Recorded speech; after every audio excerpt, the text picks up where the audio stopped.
Samantala, tuwing Chinese New Year, isa ho sa dinarayo syempre pa ang Binondo sa Maynila na pinakamatandang Chinatown sa buong mundo. Saksi po ito sa mayamang kultura, kasaysayan at maunlad na kalakalan ng mga Chino at mga Pilipino. Balitang hatid ni Cecil Villarosa.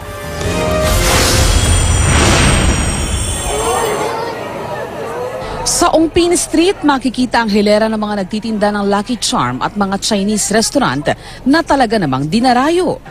Ang Binondo ang pinakamatandang Chinatown sa buong mundo. Taong 1594 nang ito ay kilalanin bilang permanent settlement ng mga Chinese immigrant dito sa ating bansa. At yan ay panahon pa ng pananakop ng mga Kastila.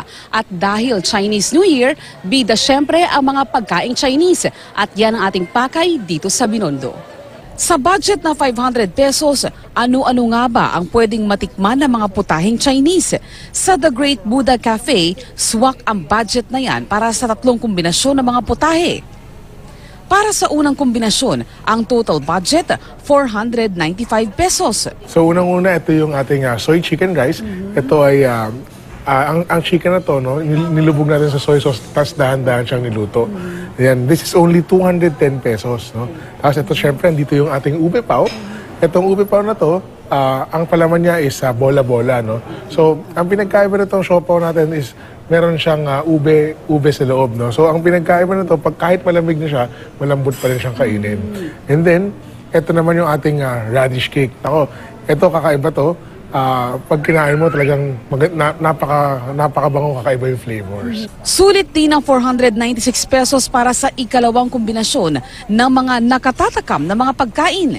This is our pan-fried dumplings.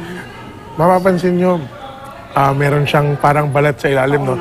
This is a very crispy dough na pagka inano mo, yung ilalim niya crispy pero yung taas niya is steamed. So pagka kinagat mo, nandun yung juicy siya sa loob pero crispy siya on the outside.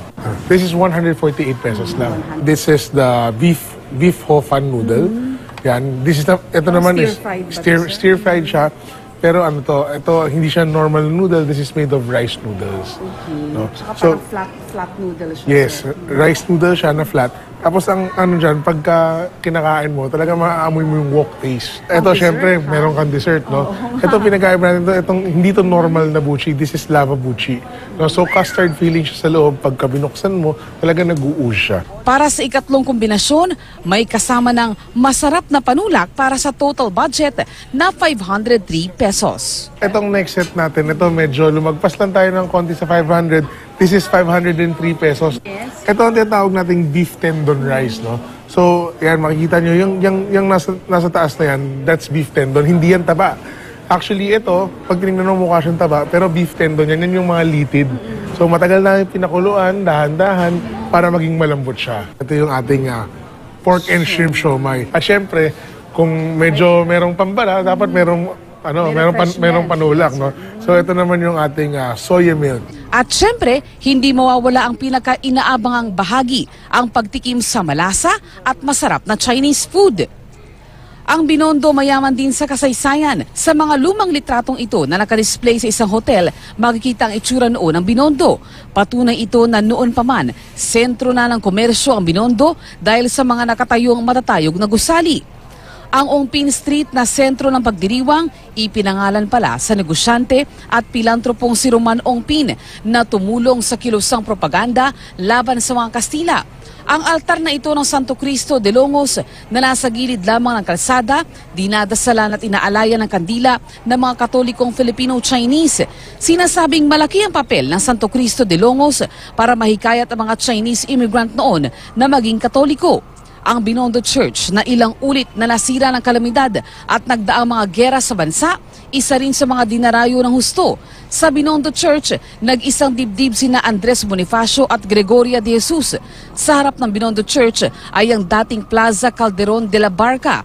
Kalaunan, ipinangalan na ang plaza kay San Lorenzo Ruiz na isinilang sa Binondo at naging sakristan sa Binondo Church bago nagpunta bilang misyonero sa Japan kung saan siya namatay bilang martir sa pagtanggi niyang talikuran ang pagiging Kristiyano.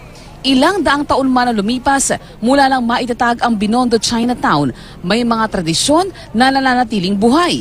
Ito ang patuloy nating nasasaksihan sa pagpasok ng Chinese New Year. Kong Hei Fat Choi. Cecil Villarosa, GMA News.